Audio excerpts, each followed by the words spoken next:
And the money coming is international money order. So you are so cautious. So you wait for everything is in place, and double confirmed by a bank already. Okay, Mr. So-and-so, you don't worry about that. Your funds is here, money is here. All right, we received $5,000. Then you cut the check. And once your money being cashed out by the other party, you know what? This $5,000 being called back from the banking system. I don't know how can they work. I don't really know how can they work. The money has been in your account already, and they can wait for certain days. And after your check being cashed out, this money being called back. Wow, I just cannot believe it. I just cannot believe it. And I believe they have so many ways to do it. So many ways to do it. So this is another type of payment fraud. You must be very, very careful. Because, you know, the reason why I'm aware of this, because I have too many reports.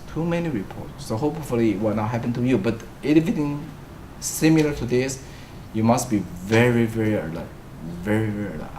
Eventually, as a ordinary person, we just cannot even figure out how could this happen, but it did happen to somebody else, by the way, okay, not to you. So we just learn. Yeah. But for this case, how can you deal with it? You just don't deal with it, right? You receive the email from overseas, say, I'm transferred from my company to your location. Then I receive it all the time, because once in a while I put the rental advertising on Craigslist. Everything very uncommon, okay. Well, I have to see this person, by the way. I don't rent it out to international. How about you if you just withdraw the money first? Yeah. You withdraw the money first? Yeah. Yes. That's a good point. I do have client withdraw the money and even close out the account. Even really, and that's the way. If you really want to hustle like that, really, that happened to one of my client, and because I alert, I say this is very low like an international fraud. So that person withdraw the money and close out the account, and then send out the money. And very interesting. Okay, the other party never cashed the check. The other party, because for sure this is an international fraud, and the money sent it out never been cashed. But wow, this is not the point. Well, they couldn't cash it if they closed the account. That's why.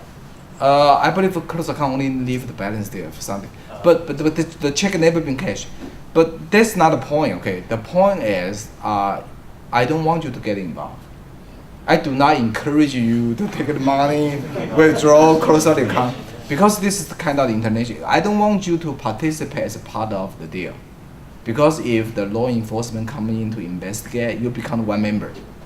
You become another issue. Another very similar incident is you receive the solicitation from your email. Say, hey, you want to do your part-time job? It's a very high pay, and you work home, and you respond to it. You say, what kind of job? And you say, oh, this is a deal. Okay, you will receive the money wire to your account, and nothing you need to worry about that. When you receive that, you keep 10% in your account, and you just wire the balance to us.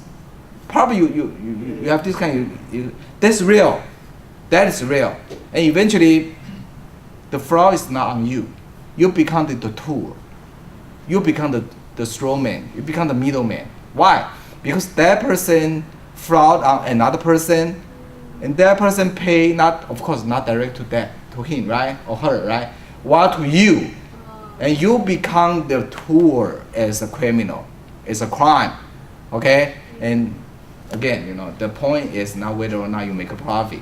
The point is I don't want you to get involved, because if the law enforcement come in to investigate, you cannot say no. You cannot say you don't understand. You cannot say I don't know anything, because you are part of the organization.